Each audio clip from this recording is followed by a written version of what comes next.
Perkenalkan, nama saya Sulis. Saya merupakan mahasiswa semester 7 di Universitas Pamulang di Fakultas Ekonomi dan Bisnis di Prodi Manajemen.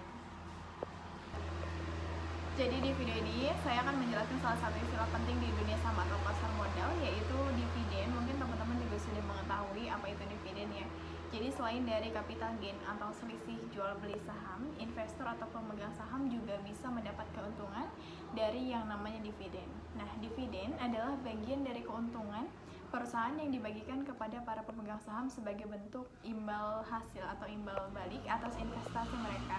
Nah, dividen biasanya diberikan dalam bentuk uang tunai atau cash, biasanya disebut cash dividen, atau saham tambahan juga bisa, biasanya dikenal dengan istilah stock split.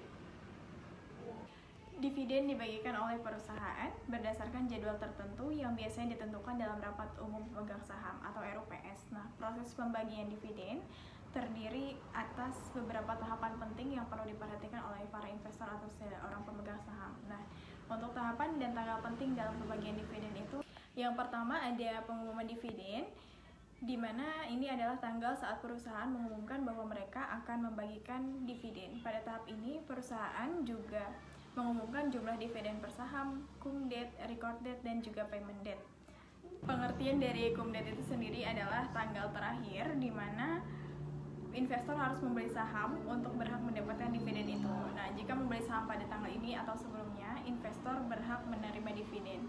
Yang kedua ada ex date, di mana tanggal tersebut adalah tanggal di mana hak atas dividen tidak lagi melekat pada saham. Jadi jika investor membeli saham pada tanggal ini atau setelahnya, mereka tidak akan mendapatkan dividen. Nah, yang ketiga ada record date, itu tanggal pencatatan resmi pemegang saham yang berhak menerima dividen. Perusahaan mencatat siapa saja pemegang saham yang akan menerima dividen berdasarkan daftar pada tanggal tersebut yang telah ditentukan.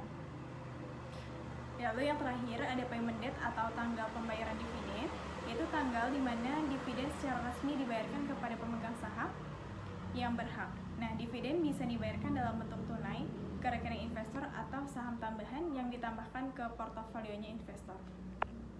Faktor yang mempengaruhi waktu pembayaran dividen itu ada beberapa, ada 3. Yang pertama ada kebijakan perusahaan. Beberapa perusahaan membayar dividen itu bisa tahunan, semesteran, atau triwulanan. Yang kedua ada laba perusahaan, di mana dividen dibayarkan dari laba bersih. Jadi waktu pembayaran tergantung pada kondisi keuangan perusahaan tersebut. Dan yang terakhir itu RUPS atau rapat umum pemegang saham, yang mana jadwal dividen disetujui dalam RUPS tersebut dan diumumkan kepada investor atau pemegang saham.